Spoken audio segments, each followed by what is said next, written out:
You just can't make this stuff up. I was laughing with the custodian a couple of minutes ago because a kid came into my class, or in front of my class after school today, and said, "Mr. Wing, I have an F in your class. How can I get a better grade? Are you going to grade this one thing?" And I was like, yeah, if there's no grade on it, that means it doesn't count against you. And he goes, "Well, I have an F because I didn't turn in this one assignment. And I asked you if I could still turn it in, and you said yes." And I said, "Well, you can. Do you have it?" And he goes, "Yeah, it's in my portfolio." Okay, so this was the example that I drew in class, one of the examples I drew in class. Here are some of the features. Notice how the shapes interlock like a sort of like a chain link fence.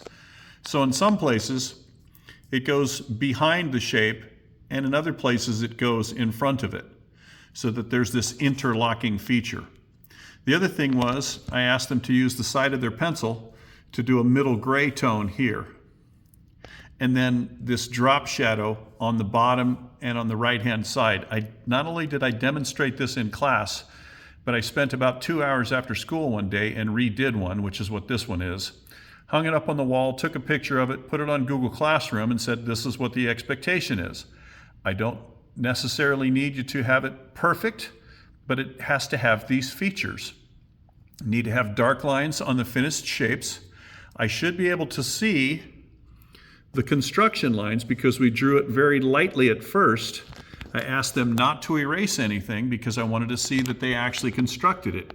You can see on this shape that I actually changed the shape twice. This one started off as a triangle, but then it was going to end up right here on the end here, and so I extended it, changed my mind, and turned it into sort of a lightning bolt shape, or almost like the B-1 bomber shape, if you know what the silhouette of that looks like.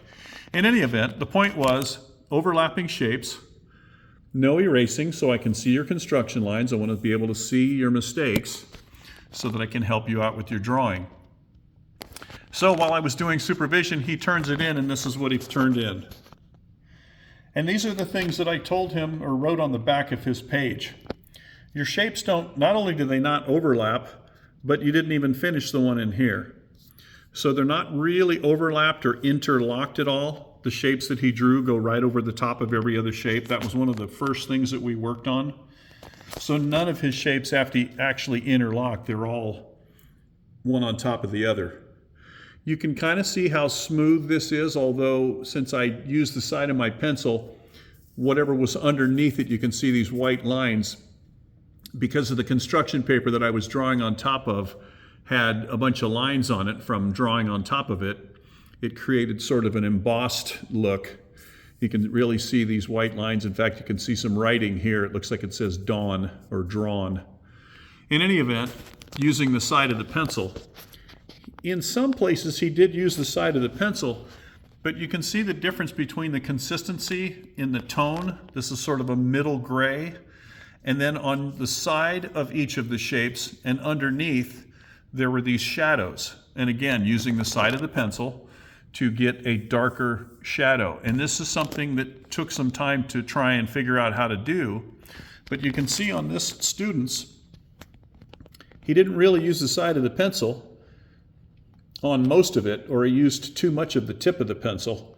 And he didn't finish, well, he really didn't finish the drawing anyway. A lot of his lines are not dark enough. A lot of his lines, none of his shapes interact or overlap and interlock the way they were intended to. And so I put a grade on the back of this, and I put my reasons for the grade on the back of this, and the reasons are simply this. It's very poorly or inconsistently shaded. The shapes don't interlock, and I drew an example. Didn't complete the shading, either the middle ground or the drop shadow. And this was due on September 5th, and he turned it in on October 7th.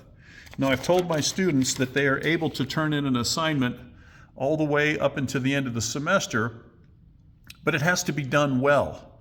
And this is just an example of one that was, number one, not done very well, didn't really follow the directions. I'm not quite sure what this extra shading is in here.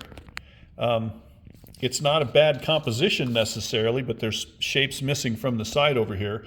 The intention was to fill up every corner and fill up as much of the space on the page as possible. And so he left a lot of areas blank or empty, like these areas here. There should have been a long arch here and an angled arch up here, like a triangle or a square, the part of a square. So overall, this is not a very successful piece. So I turned in the grade for this, and I will tell the student tomorrow, when he asks me tomorrow, that he has the opportunity to do it again. And this project right here, I created a YouTube video, or created a video and put it on YouTube, and also put it on Google Classroom, so he can redo this at home and still get a better grade on it, but it's something that he's going to have to do at home because we're not going to have time in class to do it again.